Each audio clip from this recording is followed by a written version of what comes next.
खपली गव्हाचं खीर.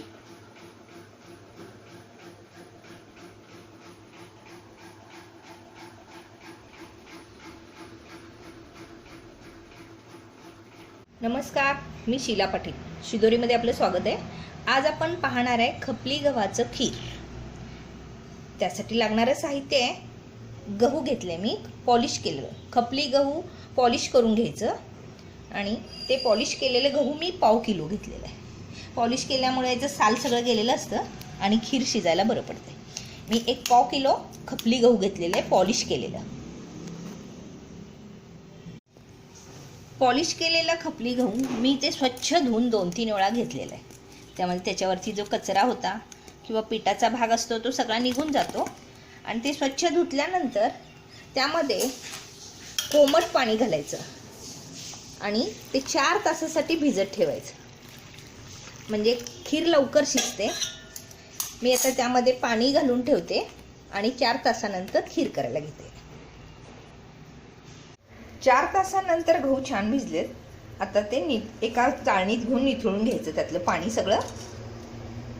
आणि आपलं एक पेला गहू होतं, त्या पेल्याचे 4 पट पाणी एका कुकरमध्ये उकळायला ठेवायचं. चांगलं उकळी आल्यानंतर हे गहू त्यामध्ये घालायचं.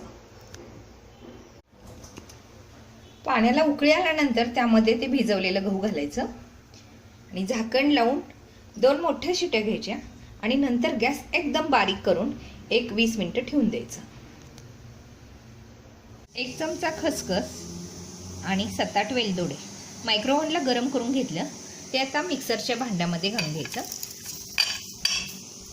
त्यामध्ये 1-2 चमचे साखर घालायचं आणि मिक्सरमध्ये बारीक पूड करून घ्यायची. खसखस आणि वेलदोडेच्या पुडामध्ये खारीक एक अर्धा वाटी घालायचं, खारीक पूड, आणि सुंठ थोडंसं बारीक ठेचून घेतलेलं ते यामध्ये घालायचं. 2 छोटे तुकडे सुंठाचे घेतलेले आहेत. सुंठ आणि गुळाचं कॉम्बिनेशन छान लागतं आणि खीर छान लागते. आणि जायफळमधलं अगदी थोडंसंच किसून घालायचं. त्यामध्ये थोडं जास्त घातलं की झोप यायला लागतं, त्यामुळे जायफळ फक्त चवीसाठी म्हणून थोडंसं घालायचं त्यामध्ये. 1 नारळाची चव घ्यायचं खूप छानसं आणि त्यामध्ये कोमट पाणी घालायचं आणि हे सर्व तयार झालेलं मिश्रण थोडा वेळ भिजल्यानंतर मिक्सरला लावून वाटून घ्यायचं.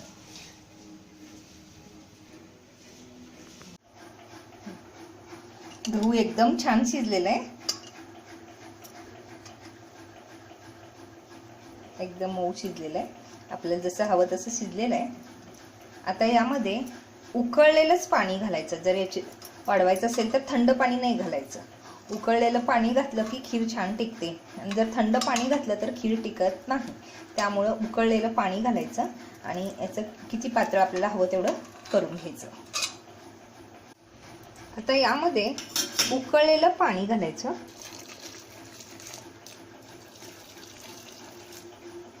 आणि घोटून घ्यायचं.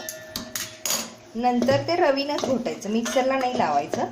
जर ते थोडेसे असे दाणे राहिले पाहिजेत म्हणजे खीर छान लागते. आणि हे पूर्ण रवीनं घोटून घ्यायचं. अजून थोडंसं पाण्याची गरज लागेल ना.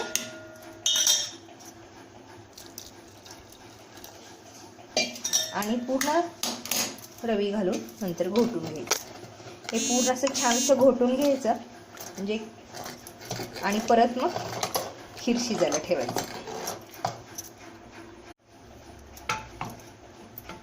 गरज लागेल तसं पाणी वाढवून असं छानसं घोटून घ्यायचं. कधी कधी गहू जून असलं ना, म्हणजे जुने गहू असतील तर पाणी जास्त लागतं आणि कधी कधी नवीन गहू असेल तर पाणीचं प्रमाण कमी लागतं. पाणी बघून आपण घालायचं, पण जे घालताना उकळतं पाणीच घालायचं. आणि असं छानसं घोटून घ्यायचं आणि परत मंद आचेवरती शिजायला ठेवायचं. सतत हलवत राहायचं, नाहीतर करपलं जातं आणि त्याचा करपटलेला वास नाही मग खीरीला लागतो आणि खीर नाही चांगलं लागत. त्यामुळे सतत हलवत राहायचं. खीर आता छान एकसारखं शिजत आलंय. सतत हलवत राहिल्यामुळं एकसारखं सगळीकडे छान शिजलेलं आहे ते आता. आणि त्यामध्ये आता आपण जे नारळाचं दूध करून घेतलंय, म्हणजे नारळ खोलेलं नारळात कोमट पाणी घालून जे करून घेतलेलं आहे ते पूर्ण यामध्ये घालून टाकायचं. हे घातल्यानंतर पण सतत हलवायचं, नाहीतर खाली लागायची शक्यता असते. आणि हे दूध पूर्ण त्या खिरीत मिसळलं पाहिजे, नारळाचं. इतकं मंद आचेवरती त्याला शिजवून घ्यायचं. आता हे आपण दुसऱ्या भांड्यात ट्रान्सफर करावं लागेल. यामध्ये गूळ घालायचा आहे. आता खीर आपण एका मोठ्या दुसऱ्या भांड्यामध्ये घेतलं आणि त्यामध्ये आता आपण 250 ग्रॅम गहू घेतलेला आहे, पॉलिश केलेलं. त्यात आता आपण 350 ग्रॅम गूळ घालायचा. त्यामध्ये तुम्हाला जर 100 ग्रॅम साखर घालायचं असेल आणि 250 ग्रॅम गूळ घातलं तरी पण चालू शकतं. पण मी ह्यामध्ये 350 ग्रॅम साखर घालते आणि मंद आचेवरती परत एक गूळ विरघळून परत घट्ट होईपर्यंत शिजवायचं. सतत हलवत राहायचं. खीर आता छान शिजले, गूळ पण आता आवळत आले, घट्ट होत आले, जवळजवळ तयार होत आले. आता ह्या स्टेजला आपण त्यामध्ये एक 50 ग्रॅम खवा घालायचा. आपण त्यामध्ये दूध पण घालू शकतो, पण कधी कधी गूळ एकदा असं गुळामध्ये मिठाचं प्रमाण जर असेल तर खीर विटायची शक्यता असते. त्यामुळे मग त्यापेक्षा आपण खवा घालायचा. खवा घातलं की खीर छान पण होते आणि विटत पण नाही. मी ह्यामध्ये 50 ग्रॅम खवा घातले. आता हे पूर्ण एकसारखं परत शिजवून घ्यायचं. ते खवा पूर्ण मिसळलं पाहिजे त्यामध्ये. हा पदार्थ मंद आचेवरती जेवढा आपण करू तेवढं अधिक छान. पूर्वीच्या काळी चुलीवर केलं जायचं, चुलीवरती विस्तवावरती हे ठेवलं जायचं. ते मंद आचेवर शिजून खूप छान खीर व्हायची तयार. म्हणून आपण गॅसवरती मंद आचेवरती हे खीर करून घ्यायचं. या स्टेजला आपण जे वेलदोडे, खसखस, जायफळ, सुंठ वगैरे हे मिक्सरला करून घेतलं होतं त्याचं ते पावडर अगदी थोडं थोडं घालायचं आणि हलवायचं, नाहीतर गाठी होतात.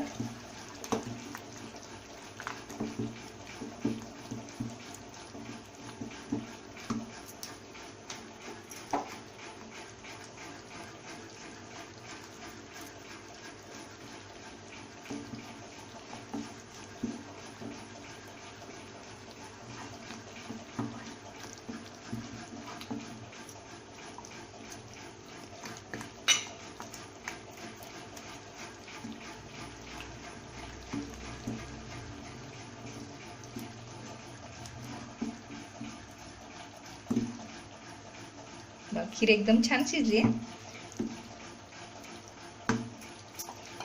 याप्रमाणे सगळंच हे पूर्ण पावडर घालायचं त्यामध्ये आणि मंद आचेवरती हलवून घ्यायचं.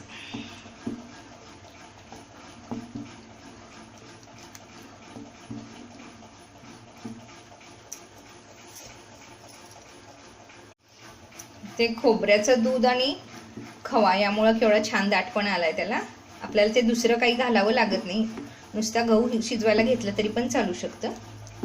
आता जवळजवळ होत आलंय. आता फक्त आपण ह्यामध्ये ड्रायफ्रुट्स तळून घालायचे आणि त्याचा गोडवा वाढण्यासाठी अगदी थोडंसं मीठ घालायचं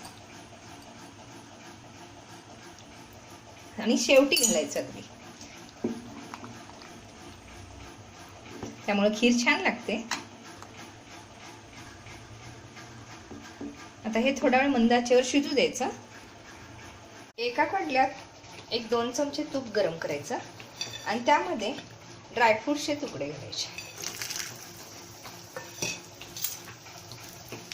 आणि मंद आचेवरती थोडंसं गरम करायचं.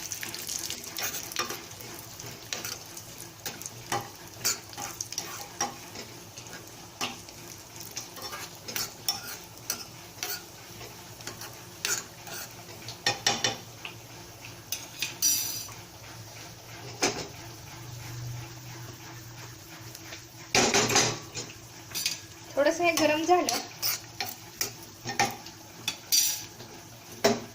की हे सरळ खिरीत घालायचं.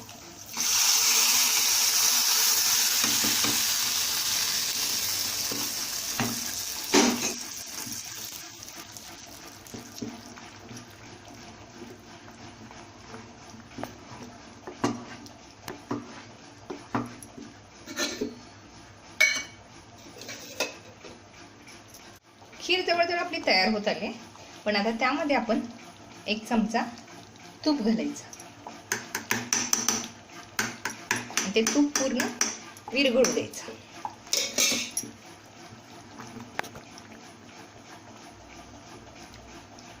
वास मस्त येतोय.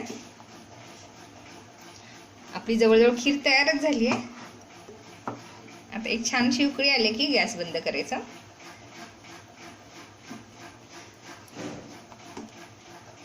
हे आपण कुरडया, भजी, डाळ वांगी, मसाले भात सोबत सर्व करू शकतो. तुम्हाला माझी रेसिपी आवडली तर लाईक करा, शेअर करा, सबस्क्राईब करा. थँक्यू.